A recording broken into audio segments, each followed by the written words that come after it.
4 pole 40 amperes na main breaker mga kalikot. Kaya 4 pole yan mga kalikot Meron yan line 1, line 2, line 3 at neutral. Nakasama na dyan mga kalikot.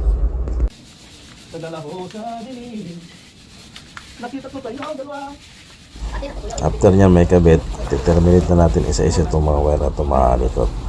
Lalagyan nga para natin ng crimping lugs yan mga kalikot, para naka-steady yung wire.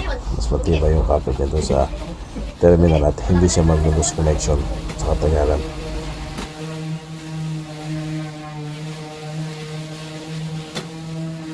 Ito mga kalikot, no? Tinatanggal na pala natin yung last insulation nito mga kalikot. Tapos lang pagbalat natin yan, wire na talaga makikita natin. So dahan-dahan tayo pag maggamit tayo ng cutter blade yan mga kalikot, para hindi natin masugatan yung mga wire mga kalikot.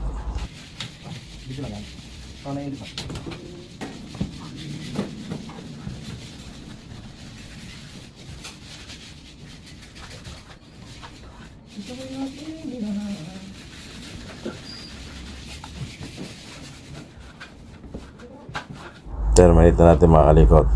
Pero bago lahat, double check muna kung may supply o wala mga kalikot. Lagi nyo tatandaan pag nagte-terminate tayo ng mga wire mga kalikot, lagi natin isa-isip na lagi may supply yung ginagawa natin. Kaya huwag tayo mag-autobili mag-double check kung may supply o wala, dahil buhay natin ang kasalanan nito mga kalikot. Meron nag-aantay sa ating pamilya, kaya lagi tayo mag-iingat sa lahat ng trabaho natin mga kalikot. Lagi may nag-aantay sa ating mga mahal natin sa buhay mga kalikot, kaya mag-iingat tayo lagi. Lagi natin tatandaan na nagtatrabaho tayo para kumita ng pera, pero huwag nyong isasawalang bahala ng pag-iingat. Lagi tayo mag-iingat para sa pamilya natin mga kalikot.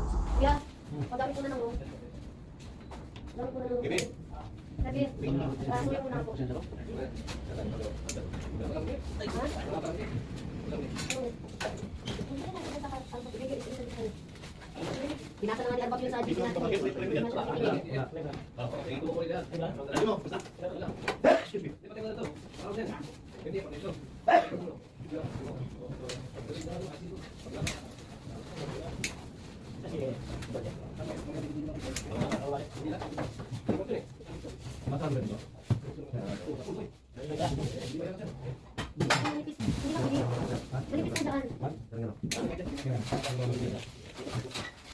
Natapos na natin i-terminate mga kalikot. Hanggang sa susunod. Salamat.